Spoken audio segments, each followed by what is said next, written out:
All right, I got this weird metallic clicking noise when I turn the steering wheel, and it usually happens on a colder day when I just start the car up.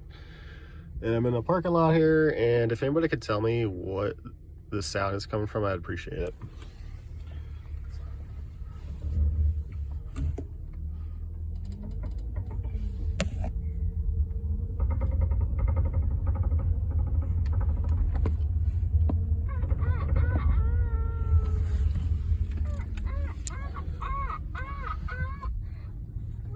The sound sounds like it's farther into the vehicle than just down here where the